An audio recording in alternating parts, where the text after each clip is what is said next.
prophète Ekane explique les raisons de son divorce. Oui, les amis, pour ceux qui ne savent pas, voici un prophète qui a divorcé de sa femme juste après 3 mois de mariage. Il a découvert que sa femme était atteinte d'une maladie et elle devait subir une opération. Et de peur, peut-être que pendant l'opération, les choses se passent très mal et que la dame peut-être arrive à RIP. Vous savez qu'il cela 4 ans ici, il a perdu son épouse et beaucoup l'ont accusé d'être la personne qui aurait RIP sa femme. Alors les amis, je préfère d'abord qu'on écoute cette vidéo et après on revient. Et avec ta famille qui dit que je suis sorcier, c'est ton étoile que je suis en train de vouloir voler pour pouvoir aller en Europe et tout cela. Je veux te tuer, comme j'ai tué la maman de Jemima. Je lui ai dit, ces prédispositions hostiles contre ma personne ne me donnent même pas la possibilité de risquer une telle situation. Maintenant, le médecin dit qu'il faut une opération urgente. On ne sait pas comment les opérations peuvent se passer. Je veux dire que ta mère qui nie ton état, aujourd'hui, on t'amène pour t'opérer, on va dire quoi? Notre fille n'a aucun problème maintenant, depuis elle vient à peine de se marier, la voilà dans un bloc opératoire pour une histoire qui était là avant que je ne te connaisse, mais dont tu n'as pas voulu me parler.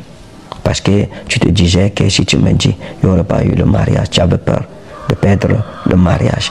Il fallait être vrai envers moi. Tu n'as pas eu pitié de moi ni de mon ministère. Maintenant, qu'est-ce qu'il faut faire?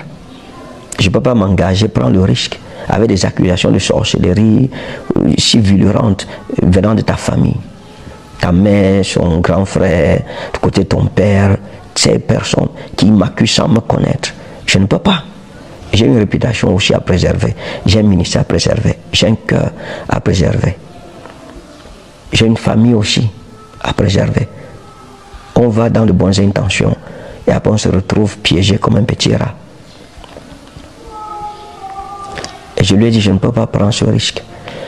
Je sais pas, les opérations, les gens sont allés s'opérer pour la dent. Ils sont morts. La femme de pasteur Marcelo est allée pour un rien. Elle n'est pas revenue. On ne sait pas ce qui est derrière. Là, si l'opération se passe mal parce que tu n'as pas supporté un certain produit, on va mettre ça sur la tête de qui? Ça sera le prophète Ekane. Le sorcier, il a encore sacrifié. Même l'opinion publique va dire quoi sur ma personne? Mes ennemis diront quoi? Ça va confirmer. Même ceux qui ont été avec moi la première fois, qui ont enduré les salves de haine, de destruction massive contre ma personne, vont dire quoi? Supposons que l'opération se passe bien. Et après, il y a une récidive. Je fais comment? J'entre où avec ce fardeau? Pourtant, si tu m'avais dit, tu pouvais m'éviter ça. Simplement. Si tu m'avais montré ça, ce qui est sûr, le mariage n'aurait pas eu lieu. Aujourd'hui, j'ai pris du temps pour réfléchir et beaucoup de recul. Au vu de toutes ces accusations de sorcellerie, de toute cette calomnie contre ma personne, quand vous l'avez vu, jusqu'à écrire contre moi, me porter plainte. Je suis fiché. Mon nom est écrit là-bas comme un sectaire. En Europe, ça ne blague pas. Et il faut dire que dans cette même lettre, elle a envoyé un extrait d'une confession de sorcellerie pour dire aux autorités françaises, regardez ce qu'il fait. C'est un sorcier. Les choses, on a prié pour un enfant. Vous délivrez l'enfant. Vous tournez ça contre moi, devant des autorités françaises, sachant que les Blancs, les Européens, eux ne connaissent rien de la délivrance. Ils voient l'enfant parler de sorcellerie. C'est mon père qui m'a dit que j'ai tué ma mère et tout. Du coup, là, pour eux, ils vont dire, d'accord, c'est une secte. Ils ne connaissent pas que c'est la délivrance. Vous le connaissez. Mais vous tournez ça contre moi. Une personne qui peut aller faire une telle chose peut me tuer.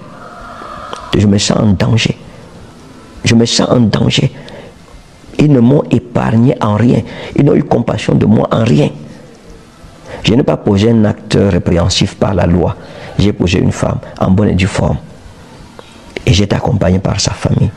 Devant une telle situation maintenant, avec le bilan, le résultat médical qui demande une opération urgente et qu'on dise que c'est moi qui suis la cause de cette maladie parce que je veux l'éliminer, la sacrifier.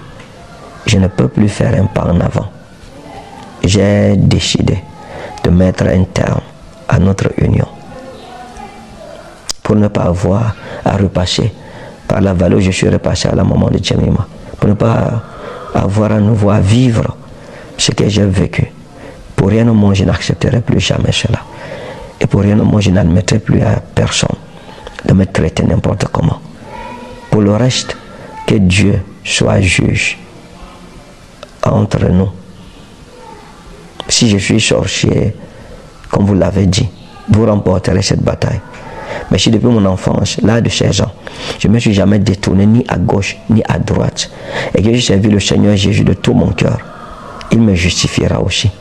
Mais je ne peux pas accepter passer par là. Donc j'ai pris ma décision. Je pense que c'est triste, c'est malheureux, mais c'est important pour moi. C'est important pour mon ministère. C'est important pour ma famille. Je ne soumettrai plus ma famille à cette épreuve, ni mon ministère. J'ai posé un acte en toute bonne conscience. On a tourné cela contre moi, ça ne fait rien. Je pense que ma décision est prise, elle est ferme. Je mets un terme à cette union, à cette relation, tout en priant que Dieu aide les parents de Maman Alexandra de lui trouver un homme qui ne va pas la manger dans la sorcellerie, qui ne va pas la sacrifier ou qui ne va pas la tuer comme il a tué sa défunte épouse. Pour le reste, je suis de mon enfance habitué aux guerres de l'Éternel. Je continuerai les guerres de mon Dieu et cette épreuve de plus ne me branlera pas. L'adage hébraïque dit Naftali Elohim Niftalti, j'ai combattu les guerres d'Elohim. Bonne année 2025 et je ne souhaite pas ceci, même pas à mes ennemis. Que Dieu vous bénisse, shalom. Ensemble, nous avons écouté le pasteur sur le prophète Ekane qui essayait de donner les raisons qui l'ont poussé à pouvoir divorcer de sa femme juste 3 mois après le mariage. Voilà pourquoi on dit toujours le mensonge va toujours prendre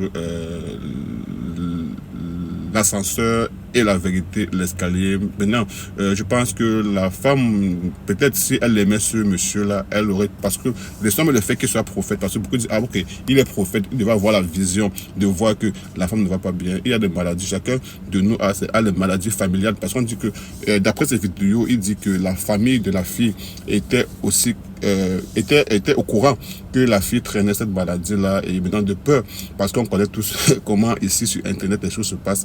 Quand c'est bon, ah ben, on t'applaudit. Quand c'est mauvais, on te met aussi à la verdict populaire. Et de peur aussi que sa réputation en tant que prophète, ça puisse être salé. Voilà pourquoi il a décidé, lui, de prendre ses pliques et ses claques et de partir. Et maintenant, beaucoup trouvent que pourquoi donc abandonner la fille alors qu'il est épousé. On dit parfois, le mariage c'est pour le meilleur et pour le pire. Maintenant, comme il a eu à dire, c'est la peur que demain, les choses se passent mal et que c'est vous les mêmes personnes aujourd'hui qui sont en train de dire pourquoi il fait ça. Il a dit, ah, il a encore fait comme il a fait à son épouse. Il a encore ri. Donc voilà. Bon, de toute façon, c'est sa vie et il a choisi de quitter le public avant que le public ne le quitte. Maintenant, ceux qui vont toujours dire, auront toujours à dire,